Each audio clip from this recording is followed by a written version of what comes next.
Just housekeeping items. So as we just heard, we are recording today's session for informational and convenience purposes. And we kindly ask that any related transcriptions should not be reprinted without the ISO's permission. The meeting is informational sharing in nature for the vast majority of the slides. We will encourage questions and we've reserved time at the end of the slide deck or at the end of the presentation for questions. However, if you'd like to engage and ask questions, we can use the chat for that. We do have a team of SMEs available here on the call, and we'll do our best effort possible to address those via the chat. Toward the end of the session, as we open it up for questions, there are a number of features in WebEx that I'll cover here, how to open raise your hand, open your line, raise your hand. But we do ask that you please engage in a respectful and professional manner, and kindly ask that you introduce yourself and your organization when speaking. And when having any commentary or questions, try to keep it as brief as possible or avoid repeating points already made to ensure basically everyone has an opportunity to participate in that discussion at the end. We could use, there's some features with WebEx that allow you to use closed captioning and transparency viewer using the controls at the bottom of the WebEx screen.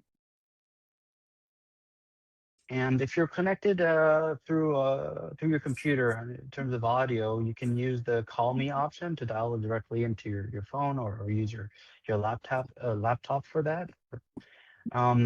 If you're connected on the phone, however, and not dialed in, I think it's *3 to be added to the raise hand queue feature, obviously if you're audio only. Again, questions throughout the presentation are encouraged through the chat, and make sure you send it to all panelists, and they'll be reviewed and addressed by our subject matter experts. If you do have any technical issues or technical difficulties while connecting or using the features of WebEx, please reach out via the chat to our event producer we have here on the line, and hopefully we will get started. Okay, so the agenda for today, we're going to cover a number of things. We'll start off with stating our learning objectives for today's training, and then we're, as mentioned, we're going to cover a number of scheduling scenarios or configurations. So we'll start off with scheduling at non-KISO EDAM BAA interties. Then we'll cover scheduling at KISO BAA interties with non-EDAM BAA. Scheduling at KISO BAA interties with EDAM BAA. And then we'll pivot to resource adequacy imports and explain a little bit more about those at KISO BAA interties. And we do have a couple slides on exports from the KISO BAA. And then finally, we'll have some references, resources, and materials we could share if you'd like to learn more on some of the topics that were covered throughout the training. Our learning objectives for today. We're going to identify intertie schedule modeling changes with the introduction of EDAM. Identify intertie schedule modeling differences for KISO interties versus non-KISO EDAM interties. And we'll continue with kind of identifying the implementation design adopted during the transitional period. Identify requirements for resource adequacy and RPS imports at identified KISO transfer locations. We'll also identify the resource adequacy import reassignment requirements at identified KISO transfer locations. And then last but not least, we'll cover some registration requirements for intertie resources. Starting off with scheduling at non-KISO EDAM BAA interties. So for this instance, a non-KISO EDAM intertie with a non-EDAM area. So we use here as an example our PAC EDAM BAA with non-EDAM, so it could be non-market or an EIM area. I want to specify here that in the day ahead, The schedules will be modeled under gap tie design as currently modeled for Western EIM intertie schedules. And this design is based on the aggregate generation in the neighboring non-EDAM BAA. Essentially, energy exchanges are modeled as if they were sourcing or sinking from or to a non-EDAM BAA. And from settlements perspective, these exchanges are settled at the gap tie LMP.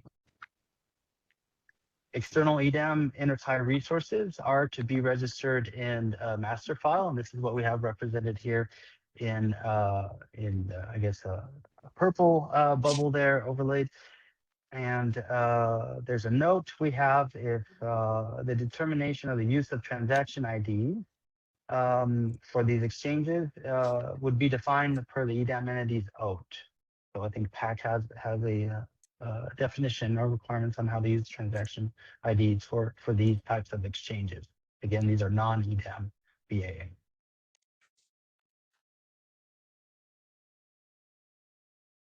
So scheduling that KISO BAA interties with non-EDAM BAAs. So pivoting a little bit here, so the KISO BAA represented here in blue, non-EDAM, whether it's non-market or EIM area. Just want to note that the scheduling point intertie, or commonly referred to as SP tie, modeling for intertie schedules will remain in place at the KISO BAA interties with non-EDAM BAA. So in the day ahead, intertie scheduling and modeling practices essentially remain as current or as today. Intertie schedules modeled as energy injections essentially, or an import directly at the SP tie location based on the modeling of a generator at that location. So model as an energy injection. From a settlements perspective, settlements will continue to be at the scheduling point LMP.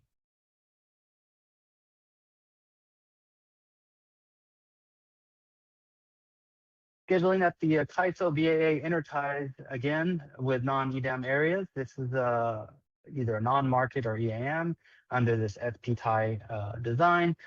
Shifting a little bit to real time now. So for intertie schedules with non-EDAM areas at the KISO BAA interties, I'm going to focus first on the non-market. So interties with non-market areas. The optimization in HASP continues as currently done today. Schedules will continue to be re-optimized through the 15-minute market.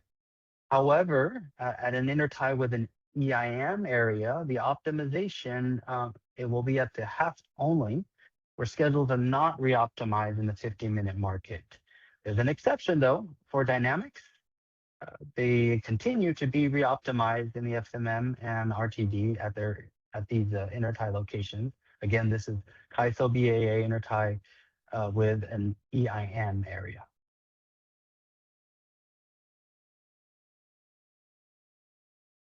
So now let's talk about scheduling at KISO BAA interties with EDAM BAA, i.e. a transfer location. So we've referenced KISO and PAC. This is what we're going to use in these examples. So in general, scheduling coordinators will use transfer system resources as intertie schedules will no longer be supported at these locations with the introduction of EDAM. So, however, we've defined a transitional period where the ISO will continue to accept bids and associated intertie schedules at EDAM internal interties between KISO and PAC. And we've identified two of these transfer locations, Mona and Craigview, as we have on screen. I do want to note, though, that these intertie schedules are only for resource adequacy imports, our imports, thinking to the KISO BAA, and RPS contracts importing to the KISO BAA. So it's a key nuance here to highlight that it's Mona and Craig that we're going to be focusing here on multiple sites. From a registration standpoint, master file registration will be required to bid at these two locations, Mona and Craigview. These intertie locations will not support other types of intertie bids. So essentially by registering a resource associated with its transfer locations to support bidding of an RA import or RPS contract imports, by doing so, the scheduling coordinator essentially attests that they meet the requirements to submit bids and receive schedules at those locations, and this is all consistent with the terms of the CAISO tariff. So summarizing just visually here, key points: Mona and Craig are transfer locations where we will continue to support the bidding, but only for RA and RPS import schedules. We have it visually here represented. This is again, this is would be in the day. In real time, though, let's go over some examples here. I guess noting that for in real time, this representation we have here is for transactions where the source generator essentially was not known in the day ahead. And we have more information in a couple of slides to explain this reassignment requirement and process. But the example we have here is that the source generator was not known in the day ahead and the reassignment occurred in real time. So if bid and awarded in the day ahead market, the scheduling coordinators may continue to bid in real time at Mona and Craig. But just noting that the optimization here is happening at the HASP only. Caveat here on the May, there's flexibility in your election on how to bid, whether it's day ahead and real time continued or one or the other. But we do want to highlight that the market schedules should reflect the submitted e-tags for the transactions as today. And in real time, if the source generator is located in this example, for instance, in the PAC BAA, so an EDAM BAA, the SC is expected to submit an export self-schedule from PAC BAA to the CAISO BAA. So we have it visually represented here. We kind of aggregated those two nodes, Mona and Craig here, but the linkage here represented here where it goes from the generator, from the registered export location to the registered import location in Mona and Craig. Note that the LMPs can vary at associated transaction points based on congestion and losses.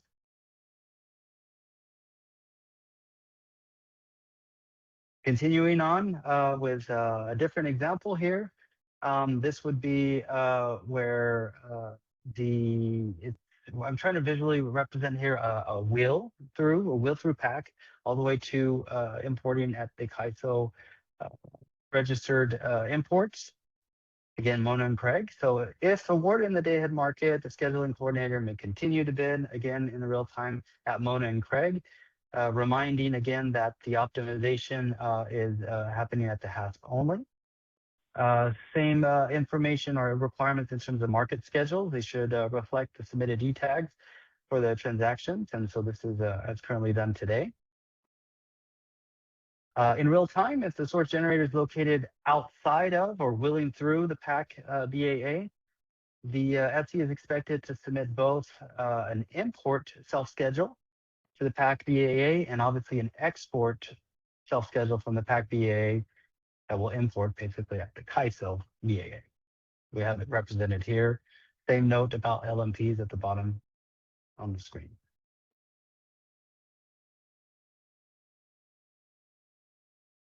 Let's transition to RA imports. And we're going to talk about importing RA scheduled at the CAISO BAA Intertie. So let's start off with imports, RA imports at CAISO BAA Intertie with non-EDAM areas. No changes essentially to how things are currently done today. RA imports continue to be shown as today in the annual and monthly showings. Bids both in the day ahead and real time at the import interties continue to be supported with existing must offer obligations. Last but not least, no changes with how pseudo-ties, dynamically scheduled, and non-resource specific imports are shown at the interties. So again, this is coming from non-EDAM areas. Now, for resource adequacy imports at CAISO BEA Interties with EDAM areas, this would be highlighting essentially for Mona and Craig view that we've presented earlier. Will continue. The ISO will continue to support RA import showings at these locations. There's a need, however, for the maximum import capability or MIC to support these showings at this location. From a bidding perspective, if the source generator of the RA import is known prior to 8 a.m. Pacific prevailing of the day-ahead market run, obviously, the scheduling coordinator is expected to reassign to that specific generator located in the, we use PAC here, so it'd be the EDAM BAA. If reassigned, no bids are expected at the shown ITI registered ID. But if the source of the RA import is not known prior to 8 a.m. Pacific prevailing of the day-ahead market run, or is otherwise located outside of the EDAM footprint, the FC can bid at either Mona or Craig for those intertie schedules. At that point, reassignment is not expected. Okay. Question we have is, when is the scheduling coordinator expected to reassign the RA obligation for an RA import? So we've got listed here some reminders. We've covered it a little bit on the previous slide, but the source generator supporting the RA obligation is located within the market, the EDAM market footprint, the EDAM BA. Reassignments must be completed prior to 8 a.m. Pacific prevailing of the day-ahead market run. And the scheduling coordinator of the reassigned resource must also accept reassignment by 8 a.m. Pacific prevailing of the day-ahead market run. Get on The these. physical resource then has the RA must offer obligation associated with it, and this would be for Danny, the duration join of the with me. reassignment. Just a quick reminder to mute yourself. We'll also keep questions for the end, verbal questions. But encourage to make questions throughout the presentation via the chat. We have a fantastic team here of the SMEs that are handling those.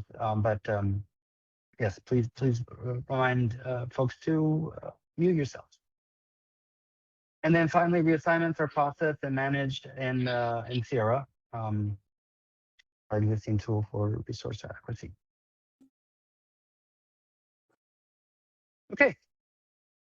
So for RA imports shown at registered dynamic resources, or TG, the registered EDAM dynamic resource IDs are shown on the supply plan. Those shown dynamic resources must reassign the physical resource for the month, and this would be done by using the resource ID. And obviously, these are master-file registered dynamic resource IDs that reside within the EDAM BAA. These can participate in the market with a physical registered resource ID. So if they're bid in, will need to be bid at the physical location in the EDAM BAA using the registered resource ID.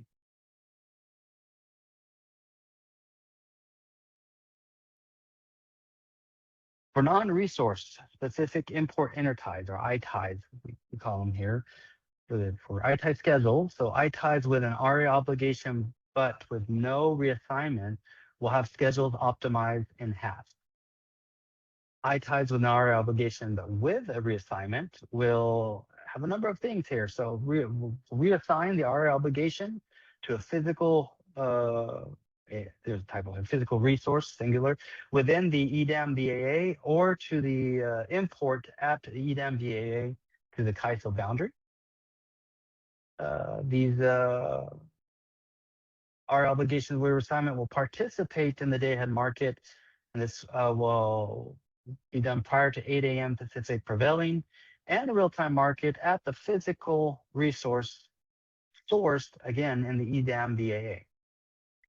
The E-tags that are generated should reflect the source of supply, obviously, on there, and there's an available option to execute or effectuate a financial IST or inter SC trade could be available to effectuate for financial true-ups. So lastly, but not least, ITIEs with no RA obligations or no RPS contracted imports are simply not supported under current EDAM market rules at the EDAM internal interties. So i.e. the transfer locations as we identified previously, Mona and Craigview. All right, move on to exports. Exports from the CAISO BAA to a non-EDAM interties. So important note here is that at the CAISO BAA interties with non-EDAM areas, low priority and high priority export constructs will continue to be supported as today. If the SYNC BAA is a non-EIM BAA, no changes to how currently done today. If the SYNC BAA is an EIM BAA, follow the existing registration protocol of an export system resource. This is done via submission of an IRDT or intertie resource data template in master file. The registration of system resource will be associated with the specific mirror intertie, and associated mirror IDs are to be submitted via export self-scheduled at export locations to balance the imports to the ISO BAA for the day ahead or half.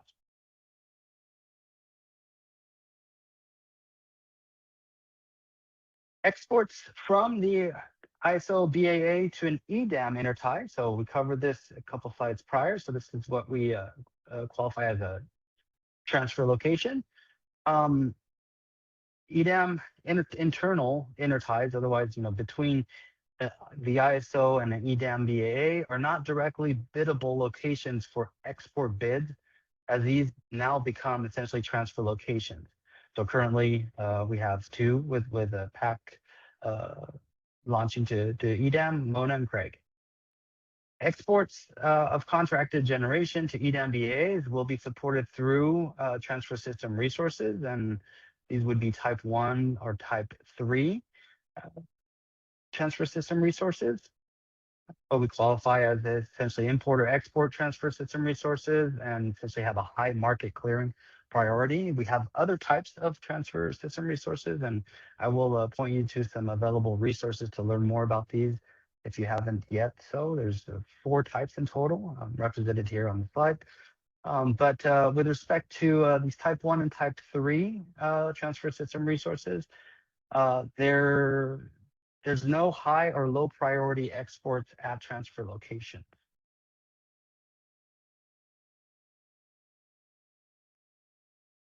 Using PAC here as an example, so CAISO BAA and PAC interties, which again, transfer locations. Transfer system resources for exports from CAISO BAA to PAC will contribute to PAC resource sufficiency evaluation.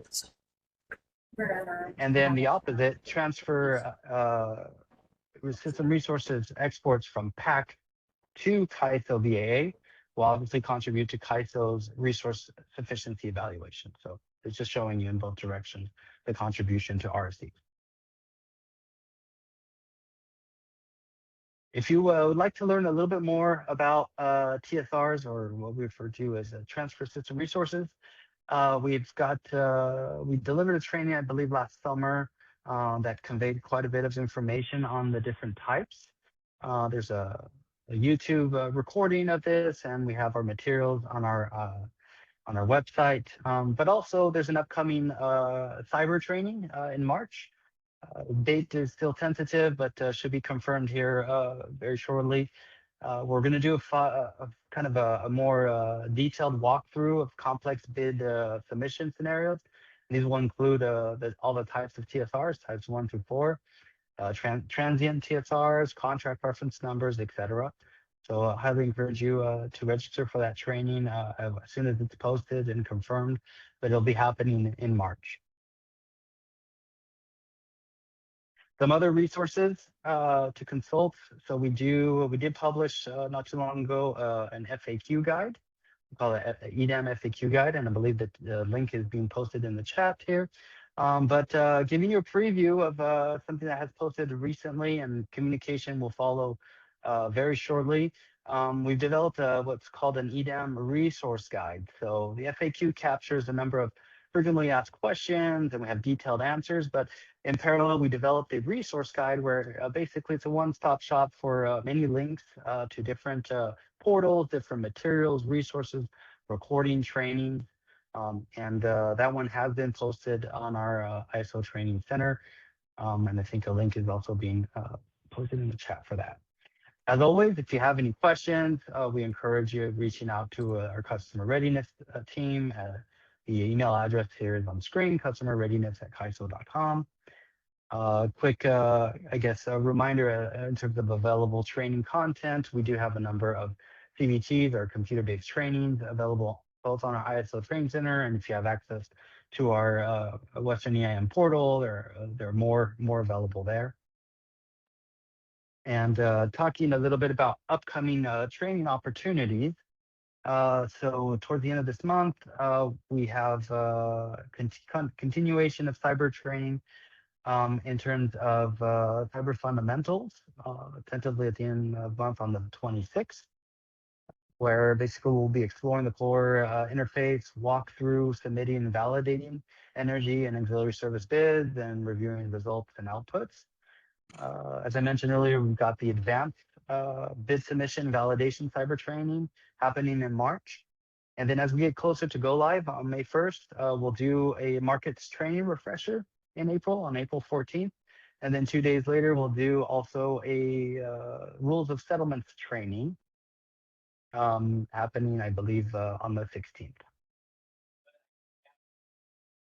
So again, I guess if you're familiar with how to navigate our webpage, if you go to our stakeholder center location and then kind of locate the Western Energy imbalance market area, and click on that, it'll bring you to a page that has a number of recent materials and resources available. For EDAM, we have, I think, a total of 6 computer-based training right now. Our training team is actively working on refreshing those, updating them, but also potentially adding more to that list. So be on the lookout for that. But if you don't see a topic, or you're interested in learning more about something else that is not currently offered, we encourage you to submit a city ticket to request training. And those get routed to our department, and we'll address those accordingly. I have a link here on the slide. I think we'll post it in the chat, but if you could maybe take 2 or 3 minutes out of your day to help us with some feedback, help us how we could improve on future training in the future. I highly welcome or encourage you to submit that feedback through the SurveyMonkey link that we have here to tell us how we did. We value all the feedback, and it's part of our effort of continuous improvement. And I've got a couple links here that we've already shared. Again, our email and city tickets, or the contact us on the ISO page. And I believe that will conclude our slide deck for today, and we will open it up for questions.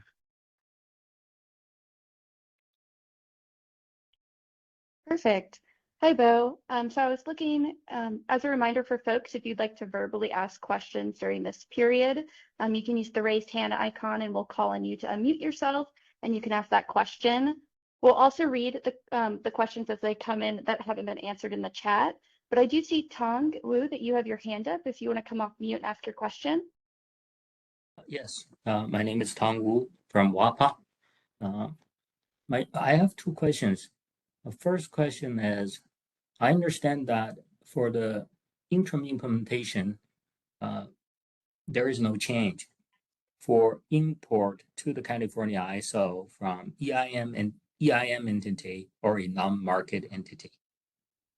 I wonder if we can use existing resource IDs for that. It's completely no change, or the methodology does not change, but we need to register new resource IDs. Can you clarify that? Hey, Tom, Mark Richardson here with California Mhm. ISO. You are correct. There is no need to register new Intertie IDs for WEIM or non-market areas. Great. My second question is, you mentioned the Mona and Craig, and I wonder if the same methodology would apply to Malin.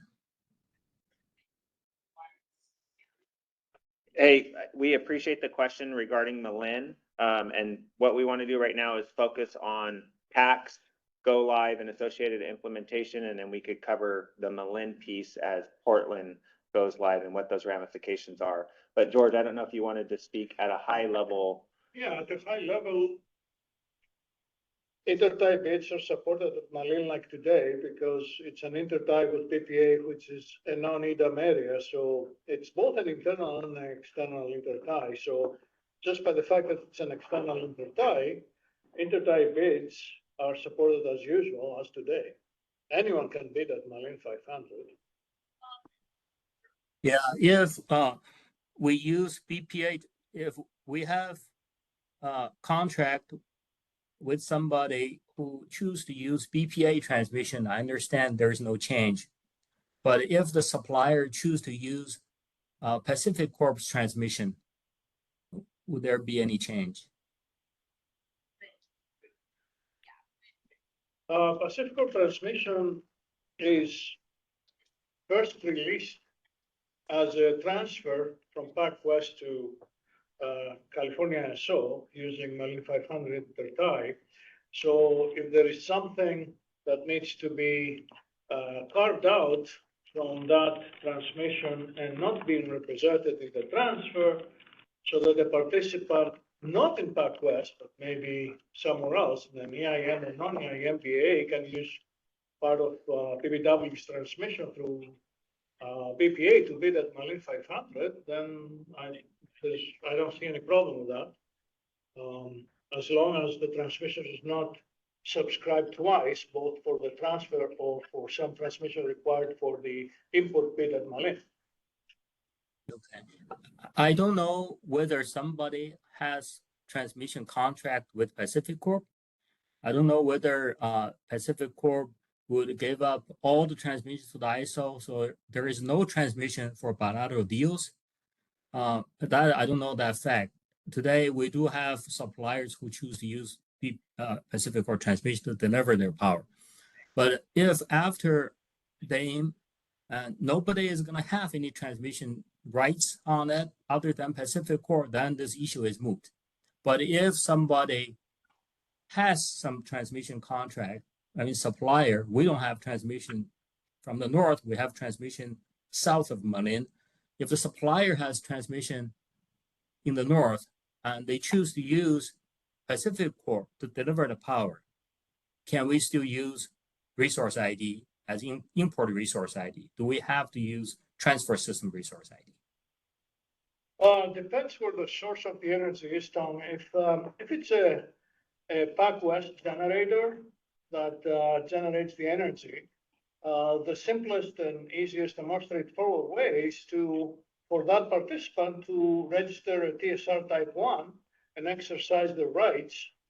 That transfer will be having its own transfer capability separate from other transfers that will connect PAC West with the ISO. So it depends on the specific scenario. I think the best for us to have a useful conversation on this is if some participant that has this relevant scenario can bring it to our attention and ask a question on how this will be handled.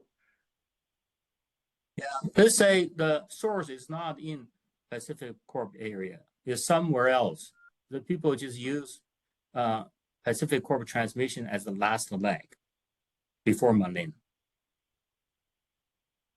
Yeah, as I mentioned before, as long as this transmission is not represented as part of the transfers with Pacific West, is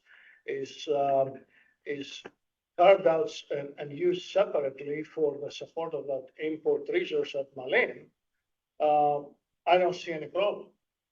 Okay, so it will be treated like Mona. if the transmission is not part of the transfer capacity, is carved out. Oh, no, Can I I jump wouldn't in here? say, I wouldn't Can I say jump that. in here? Go ahead.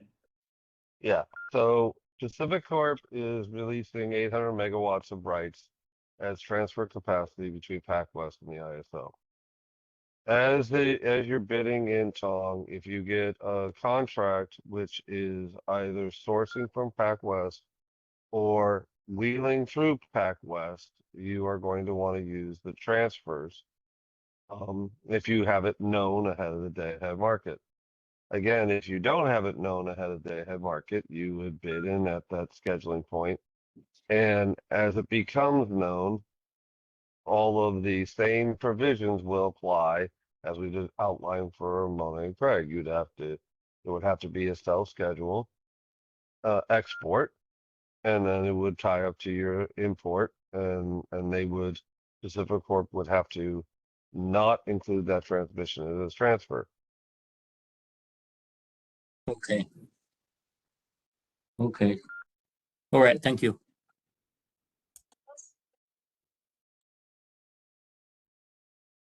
Thank you. So we do have a couple other hands raised. Wei from SCE, if you wanted to come off mute and ask your question.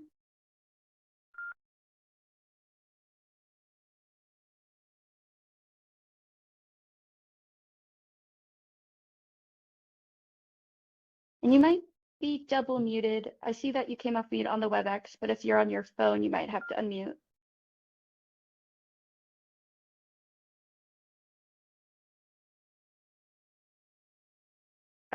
I still believe we're not hearing you. If you want to ask your question in the chat, or we can come back to you once we get your audio connected.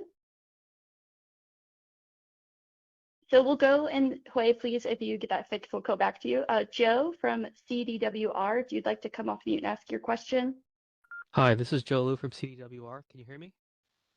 Yes, we can. Great. Could you go through the reassignment process? Specifically, I didn't understand who all the parties were and what their responsibilities were. So this was for an RA import at the KAISO BAA within EDAM Entity Intertie.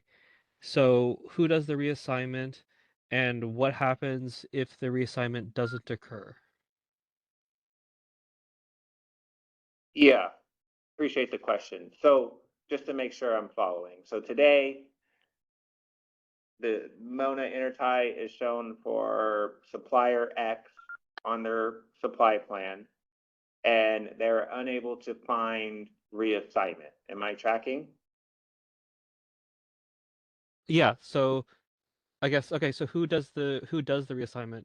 They do that themselves? Does the So, little yeah, serving entity do it, or does a RA provider do that?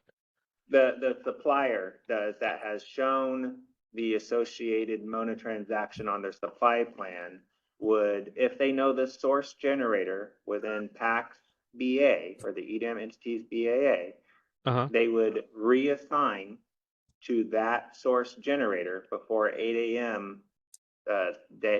For the day ahead run.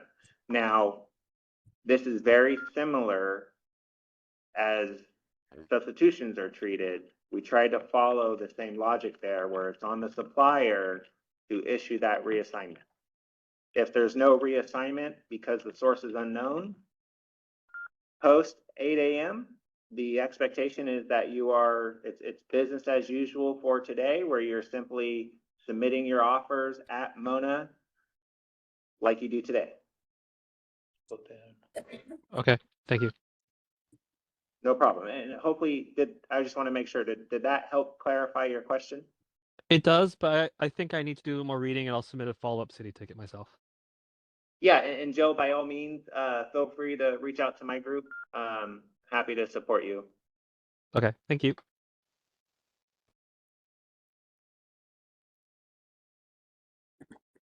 Hui, I wanted to check with you to see if you got your audio connected.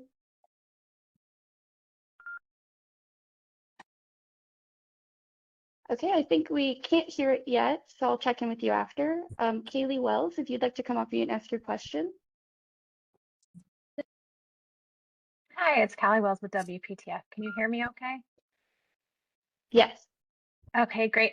Actually, I have a couple, I think maybe a little bit more detailed questions just so I can understand what's on some of the slides. So I think it might be helpful. Can you go back to one of the slides? I think it was showing how you bid in the day ahead and then how that translates into bidding in real time. Sure. It is for. Okay, let me start here.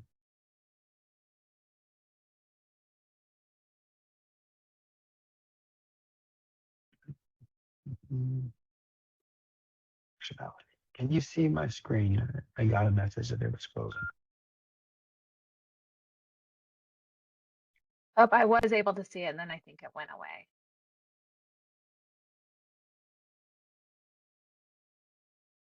Okay, yeah, okay, I see. Keep Let me go back. going. It was the one that had like 1, 2, and 3 on it, like different Okay. steps. Um, So would this be it was, for? let's see, it was also the one where it talked about the mirror. Oh, okay. Again, yeah.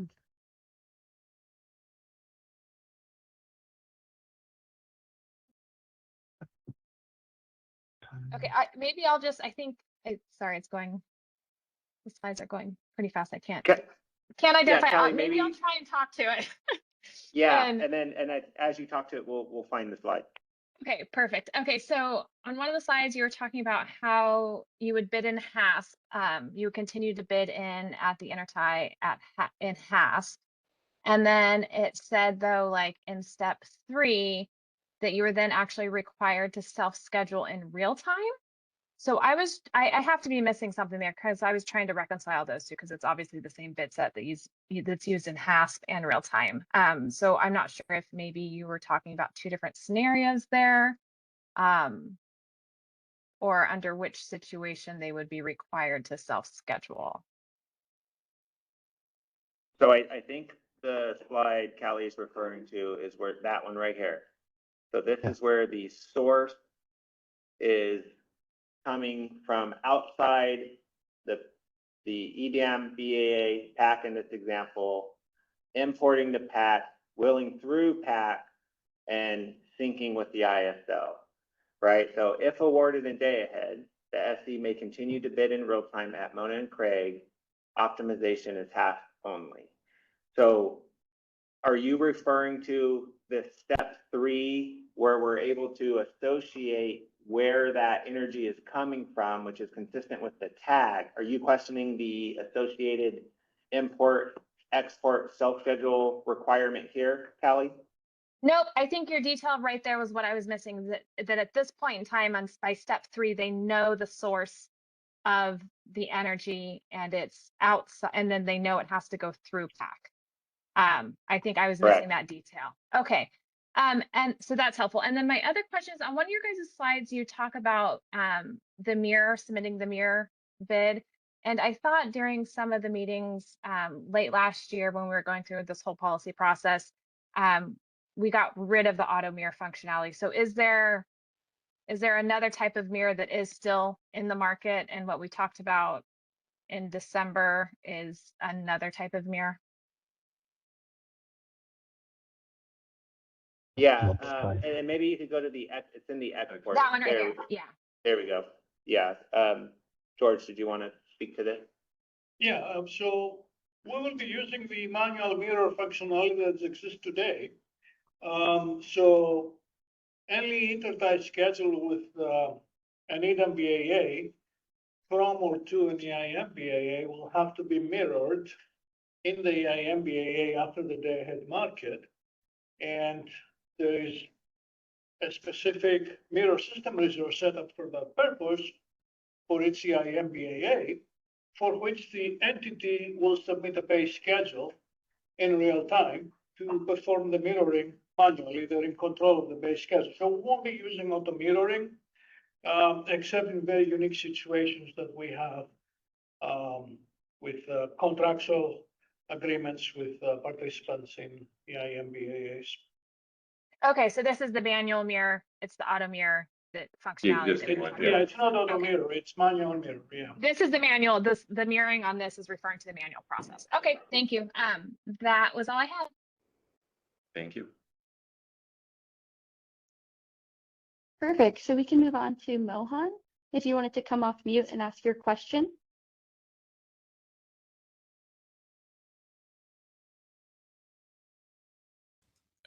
This is Mohan Nirala with CW. Can you hear me? Yes, we can. Okay. Yeah, I had a comment posted on the chat there, and it's about slide 24. If you could go back to slide 24. Apologies, my webexing No, okay. is a little laggy. Yeah. Yeah, so on that slide, I had a question posted there. Does, the first bullets talks about, okay, let's see, 24. There we go. Sorry for that. Yeah, It was a okay. lag. Yeah, my question was on the first bullet. If there is RA obligation, but with no reassignment.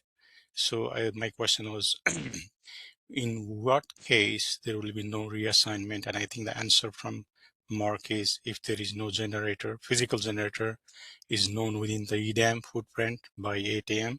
I got that. Now, to make it simple for the whole RA month, compliance month, instead of going every day and changing resources, I guess the resources would be ZGAP in EDAM BA, or I think something else. So instead of doing that, why don't we just use the same resource without RA reassignment to make it simple? Is that an option for LSE? So Mohan, if I'm following your question, it's, hey, I know it's coming from physical resource A. Simply allow me to show physical resource A on my showing. That's all. No, actually, in the Or- monthly, yeah. Right. So there's, okay. So from a reassignment perspective, the way it's currently designed or being designed, Yeah. once you make that reassignment will stay in place for the month unless you go in and change your source. So you're only going to have to submit that reassignment one time. You're not going to have to do it every day. Okay. So that resource has to be registered master file under EDAM, right? The reassignment resource will be modeled and registered in master file in that EDAM BAA. Yes. Okay. Can an SC within ISO BAA be a scheduling coordinator for that resource? Yes. Okay. All right. Okay. And on the second bullet, sub-bullet there, reassign RA obligation to physical resource within EDAM BA or to the import at EDAM BA. So what is the difference between the two?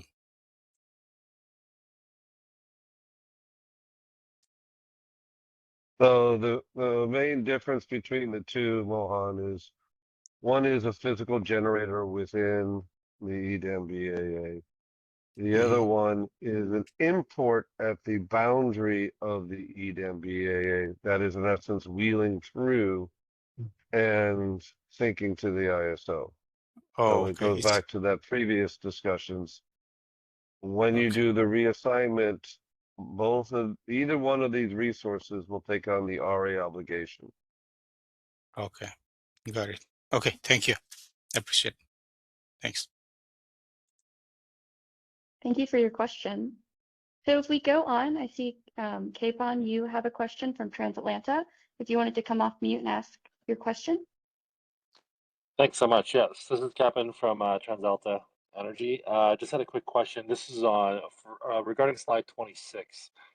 And there's a couple things I wanted to set up before I had my question, but just to confirm, when you speak about non-EDAM interties versus EDAM interties, we are speaking of the traditional SP interties versus Mona and Craig, the new, like the what will be sort of defined as the EDAM ties for TSR for transfers. Correct.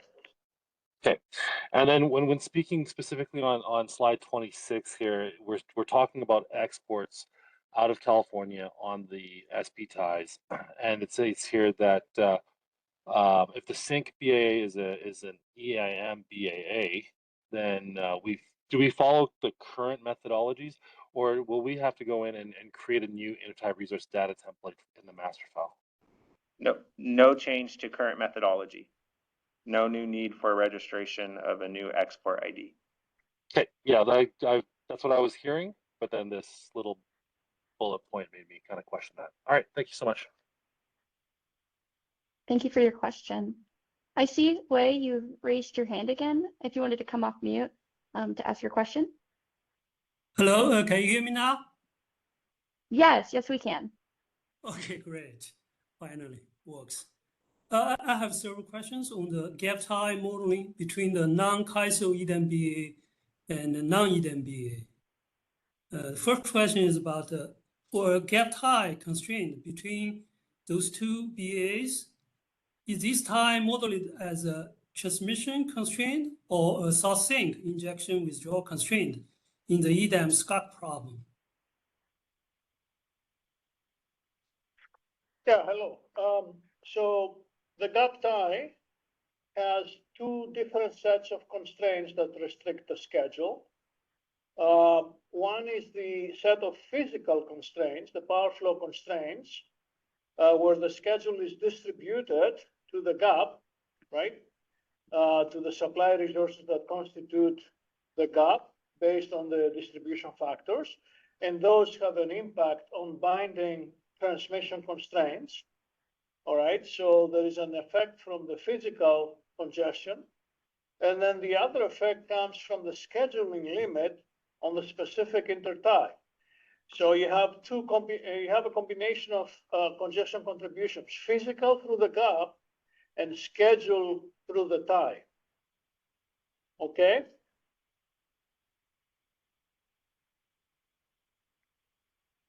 So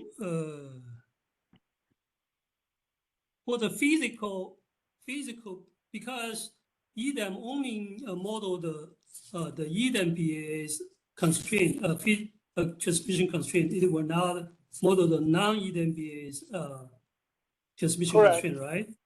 So that means for the physical constraint, power flow constraint, only within the EDAM BA's physical transmission constraint will impact the gap ties. You are correct. Only binding constraints, which are in EDAM area, have an impact on the congestion component of a gap tie. So if that's the case, so that if the gap tie constraint binding by itself, how will its shadow price impact the gaps, LMT price, MEC price, or MCC price?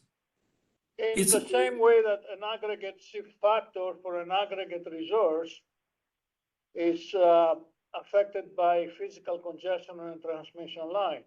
So let's say, for example, path 26 is binding, all right? And think of a gap tie that the gap is let's say the BPA D gap. Let's say it consists of X supply resources in BPA with the appropriate distribution factors. An injection at any of these X locations has a shift factor to path 26. So the path 26 constraint shadow price multiplied with that shift factor has a contribution to that partial injection at X location, aggregate through all the X locations that constitute the gap, and essentially you have a contribution to the gap tie LMP for the marginal congestion component that is the product of the shadow price of your binding constraint times the sum of distribution factors and shift factors of all the points in the aggregation. There's nothing new Right. here. We're doing the same thing for aggregate resources, right? It's Yeah, just a right. bigger aggregation. Right. This part is the same as SP modeling, because only difference is the shift factor will be different, right? For the internal BA's constraints impact on the gap or on the schedule point MCC price, right? Yeah, it's but the problem is elongation. for the SP tie modeling, that is a artificial line. If that line binding, it will impact the schedule point MCC. But for the gap tie definition, seems like there's no such artificial line, right? Is my understanding correct? There's no, yeah, well, there's no artificial line anywhere in this discussion, okay? You just have the physical network model. There's nothing artificial, but every location on the grid, on the FNM, all right, even locations outside EDAM area, they have a shift factor to a binding constraint in the EDAM area. The only difference between the SP tie and the gap tie is that the SP tie is really one location, one injection. So you have a single shift factor impact, whereas the gap is a collection of injections. So you have an aggregate shift factor. But other than that, it's the same calculation. But there's no artificial line or anything. George, this is the D Xiao from SE. It's still confusing. Can you give the clear picture how to model that gap tie in the Fulk model? Basically, is the PSSE raw file. How do you draw that one-line diagram?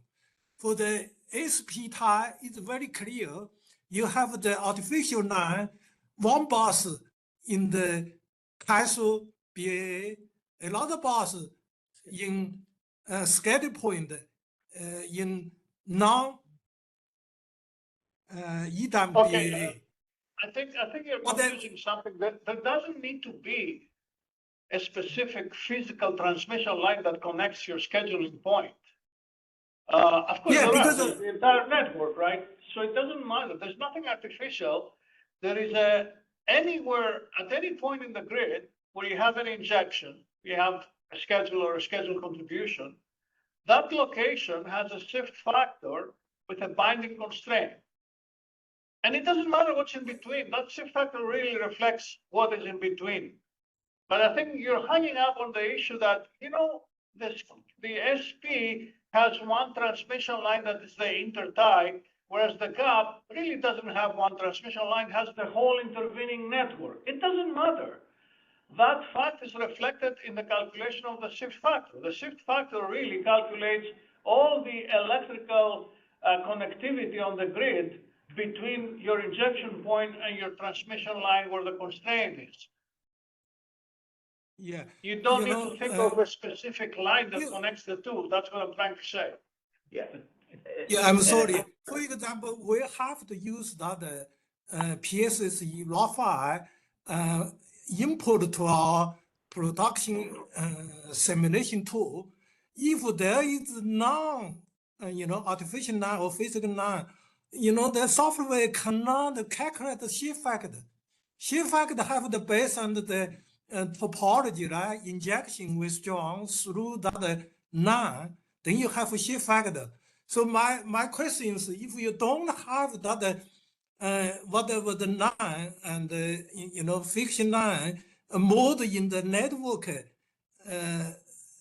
that PSE file, they never got that shift factor calculation. Just give the example. For example, Kaiso enforced the visual bead. Visual bead always associated there is the artificial line they call the node group line. So when you run the simulation, if that line constraint binding, then they can use that calculate the shift factor times that short price got the MCC. But if you back to the gap tie without any non-modeled in the one-line diagram, that full model. So the software cannot, tackle that shape factor. That's my question. Okay. Before, go ahead, sorry. I will definitively and conclusively state that you can calculate the aggregate shift factor from any gap to any binding transmission constraint. Believe me on that.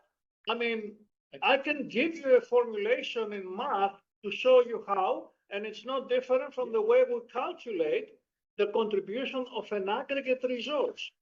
That's all it is. The gap is like an aggregate resource. Yeah. You have the entire network model in between your gap injections and your transmission line, which has the binding constraint. You don't need any artificial line that connects the two. It's the entire network model in between, and the calculation of the shift factor, which I'm not going to get to, okay? It's calculated from the nodal admittance matrix. That calculation takes into account the electrical conductivity of the entire network that is in between. So no need for any artificial line. So I think we will. Thank you. I think we got your question. I think we'll cover DGAP tie pricing and an FAQ just in more detail of how that occurs. I think that's a little different in subject. So bringing it back to the MONA and the ties price. Okay, so basically that intertie ties, physical tie is the branch group between the two BAA, right? Is the physical line, is the branch of group, right? Yeah, once we write out the FAQ, I think we can work with you on that one just to see if gives you a better understanding of it. I think talking about it on the phone, I don't know if we're going to be able to bridge it right now. Yeah. So we can defer that as part of an FAQ reply. Okay, thank you.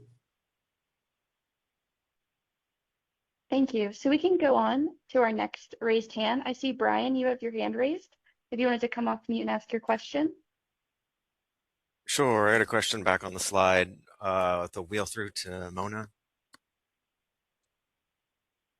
Or a couple questions. I don't remember which slide number that was.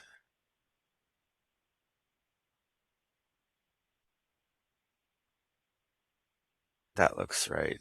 Yeah, so I just wanted to clarify, it says if awarded in day ahead market, that award you're talking about is the import into KAISO at MONA? Correct.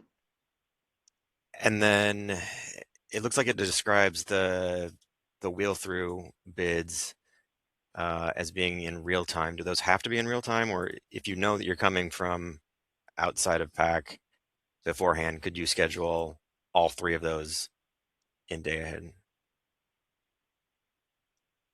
That is correct. You can represent that in day ahead. Okay, thanks. Thank you for your questions. I see Dan Williams from TEA. You have your hand raised if you wanted to come off mute and ask your question. Yeah, thanks, Dan from TEA. So the tariff clarifications process for sort of putting any of these concepts into tariff changes, kind of where does that sit right now? And is there a estimate on when KAISO is going to finalize those or be filing those at FERC? Hey, Dan, would you mind just repeating the question? It was coming through a little weak on our side of the phone. Could you repeat it? Oh, sorry. I'll speak a little louder. So the tariff clarifications process is what takes all of this where necessary and puts it into tariff language. And the last meeting we had on that was back, I think, around like January 20th or so. I was just curious sort of where that process was sitting as far as finalizing those clarifications and getting those filed at FERC. Yeah, no, great question, Dan. So since that was the last meeting as part of that tariff stakeholder process, we actually filed the tariff language this past Friday with FERC. So it's currently all the tariff clarifications and cleanup to the tariff that includes these provisions that we covered through that stakeholder process on the tariff language. That's now pending at FERC as of last Friday. I somehow missed that, so that's good to know to go looking for. And there, were some questions that we had posed at the January 30th meeting around things that PacifiCorp, as the EDAM BA, may or may not need to do in their business practices, or any tariff clarifications that they might need to make to effectuate these, like reassignment process and anything else here. Has there been any discussion with them on how that would get rolled out to their stakeholders? Yeah, good question, Dan. And no, we haven't had those discussions, particularly to reassignment, because I think that's strictly a CAISO RA process, kind of showing component. We would expect that as part of that showing process, to the extent that you are going through the reassignment process, that there are communications between to the extent that you do need to reassign as a marketer to a resource within PacifiCorp. I think that's something that occurs between scheduling coordinators. It's not necessarily something that PacifiCorp, as the EDAM entity, may need to be involved unless you're reassigning with a PacifiCorp merchant. But we would expect that communication occurs outside of either the CAISO or potentially even the EDAM entity, at least, to how are you reassigning to that resource. That reassignment happens in the CAISO tools, but the communication between the generation and energy providers would be between them and through their scheduling coordinators. Okay, and then I appreciate the response to SCE just around putting some of the DGAP composition info that we've been asking about into FAQ, and we'll just look forward to seeing that and responding there, and also appreciate some of the responses that CAISO provided to Pacific Gas and Electric that they submitted around the latest business requirement specs. I think there's some good helpful information in there, so I just wanted to say thank you for making that public and available for us to take a look at. No, thank you, Dan. Yeah, and we'll promptly add some of those questions that we committed to into the FAQ, and we'll note that publicly that the FAQ has been updated. We've been updating it periodically, even since our last FAQ meeting a couple of weeks back. So keep checking back in, but we'll make it a priority to add some of these questions or that question on the composition of the gap tie and the DGAP into the FAQ. And then the last thing is that I appreciate the answer you had. Folks who are asking about the Malin Intertie and relative to Portland General Electric and their EDAM go live effort. I understand we're focused on the one right in front of us for May, but I hope and request that we could talk about any changes or any differences that or nuances that would be there for dealing with the PGE COI rights, as soon as possible after we get done dealing with these, and not leave it until just a couple months before their go live. No, absolutely, Dan, and I genuinely want to thank you in front of the entire audience for the engagement with TEA and all your guys' associated questions leading up to the various workshops and training that we're putting on. The questions you're asking, we understand, need to be addressed, and some of those will be incorporated into the associated FAQ. Some of them may be more appropriate based on the way the question is to discuss with TEA specifically, given potentially the uniqueness there. And we will absolutely be working towards providing more information as it pertains to Malin leading into Portland. Great, thanks, Mark. Everybody's working hard on this, and I appreciate all the stakeholder engagement here and CAISO's work too. Thanks. Thank you. And we can move on now. I see, Eric, you have your hand raised. If you wanted to come off mute and ask your question. Yeah, I've been asking several questions in the chat, and with EDAM Intertie's that will be decertified? How will those be identified to the market participant? So, hey, Eric. Yeah. Will be certified. Yeah. Sorry, can you clarify your question a little bit there, Eric? Are you talking about the associated transfer locations between the two EDAM areas? That's just it. When I look at my portfolio, I see different resources, and I did go and check the tags to see where different ones came from, but I'm not sure who's going to be in EDAM in EDAM and who's not. So I have things coming from different areas. I got it. They're coming from Walk. Eric, I got something from APS. So for day one, you want to focus on any intertie resources you have registered at MDWP, that's Mona, and CRAG, that's CRAGView. And if you have any registered there, anything that is an export, like an export system resource, or anything that is an import, like an import system resource which is not associated with RA or RPS, those will need to be decertified because they're not supported anymore at EDAM day one. The only exception under the transitional period is for imports to ISO at these locations that are associated with RA and RPS contracts, correct? Okay, but George, if it's RA in this month, are we talking about RA for the year? Or are we talking about RA for the month? Through the associated transitional period, and that's what the ISO will be working with stakeholders on to help limit the associated impact. Yeah, and this is, so let me see if I can help Eric as well. What we're talking about here is how things will work once PacifiCorp joins EDAM, which happens in May of this year.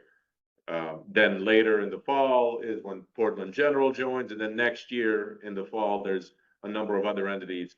So you can find more information as to when additional balancing areas extend their participation into EDAM and the timing of that. You can find it on the EDAM webpage, also on the CAISO website. But it's a gradual participation. It starts with PacifiCorp first, then a few months later, PGE joins, and then next year in the fall, there's a number of other balancing areas that join. So it's not a bunch of these interties changing quickly. It's a little bit more gradual, but it starts with PacifiCorp, which is what we've been kind of trying to emphasize here in the training and in the representations in these graphics. Okay, I saw that, and I saw that LA comes in 27. So I do right, have in the fall of 27. In the fall. I have things that come in from LA, so I won't have to worry about that transition until we get to next year. Yeah, until the fall of 2027. Yeah, and by then, we will have stay engaged in the stakeholder process regarding EDAM intertie schedule modeling, because we will start also discussions on how do we move away from this transitional period and how do we model intertie schedules of the CAISO interties going forward? How do we transition to the gap tie design on the CAISO interties? And we'll certainly work through that prior to those tranche of entities in fall of 2027, including LA joining EDAM. So stay engaged in that, but yes, LA joins in the fall of 2027. Okay. Thank you. Yeah. Thank you for that question. And currently, I do not see any other hands raised at this time. As a reminder, if you'd like to verbally ask a question, you can hit the raised hand icon at the bottom of your screen, and that'll indicate to us that you want to verbally ask your question. In the meantime, I do see there are just a few questions in the chat that we haven't got to yet. I see from Todd Ryan, the question is, the GHG reference pass requires the market to know about all contracted imports, not just RA. Will the March contract training cover submitting those contracts to CAISO?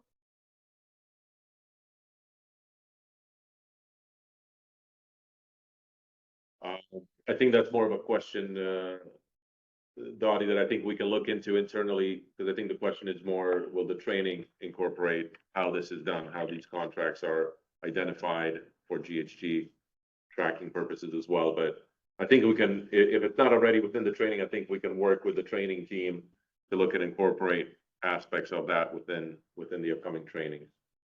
And we can know in which training we're going to hold that. But I don't know, Bo or others in the training team, if you have anything to add. Definitely, we can take that back And I know the trainer working on that, so I can connect that to her as well. So thank you, Todd, for that question. The next question I do see in the chat is from Kevin from SCE. It says, from the 1:30 workshop, it was communicated that a more detailed workshop would be held today. Was hoping to see detailed examples with settlement figures between markets. Will CAISO be providing any of that type of material or workshopping between now and go live? Also, are there any updates if reassignments will be testable in parallel ops?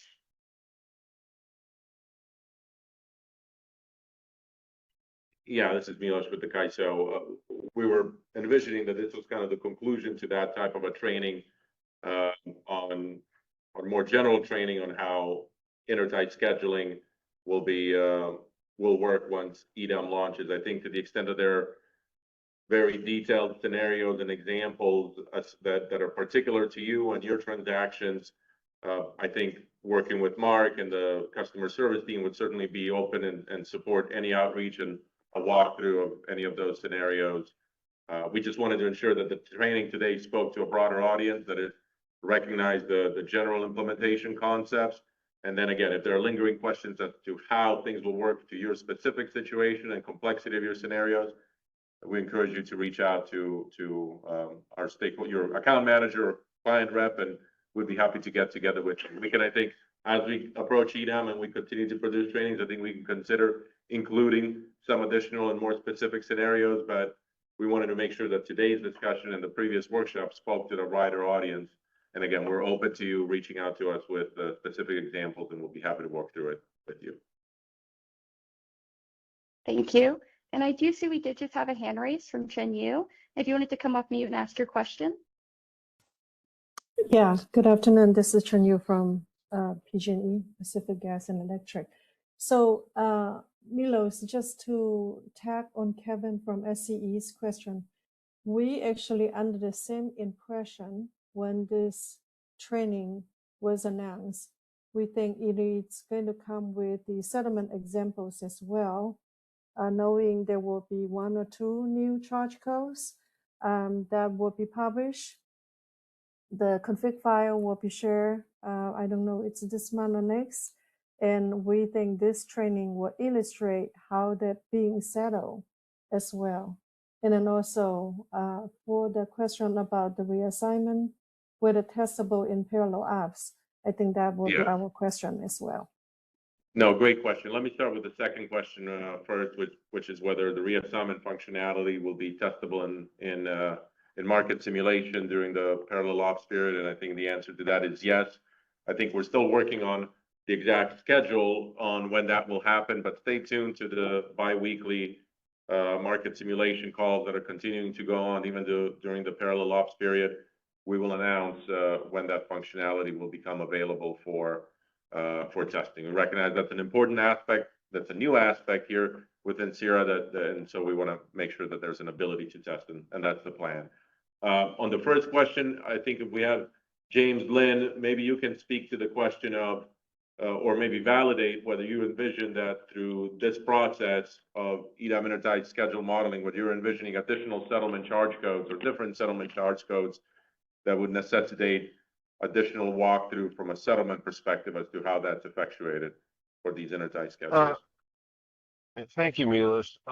Yeah, there is not going to be any additional charge codes. The intertie modeling here and participation is going to fall with underneath the current charge configuration and settle as a normal import-export schedule. As for reassignment, it is also going to fall under the RAIM assessment, but so there is no new charge codes or new configuration.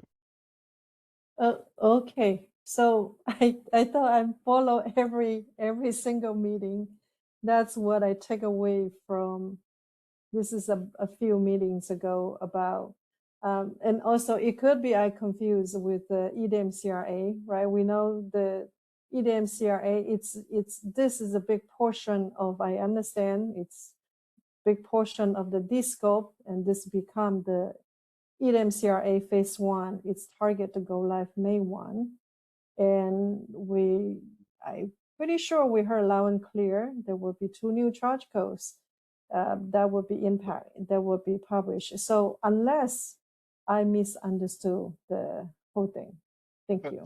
So Jung-Yu, we could talk offline, but I wanted to be clear is even with the CRA phase 1, that is going to have new calculations that are embedded within our current charge codes, but that is not what this particular discussion is about. Okay. Thanks for the clarification. Yes, I can probably use some offline time to clear my head. Thank you.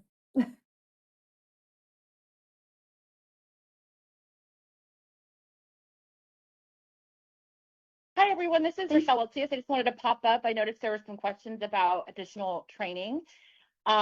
We do have some refresher training planned for the March-April timeframe. A lot of that will go over some of the questions that we've seen coming through the chat about more general overviews about changes as a result of EDAM, as well as some additional settlement examples.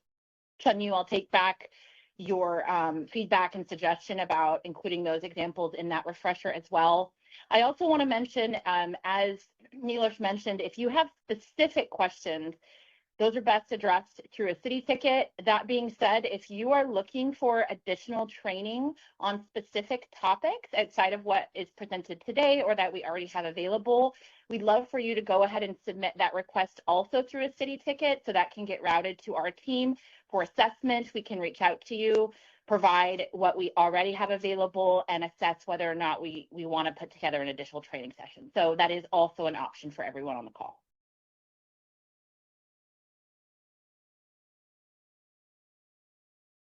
Thank you, Rochelle, for that.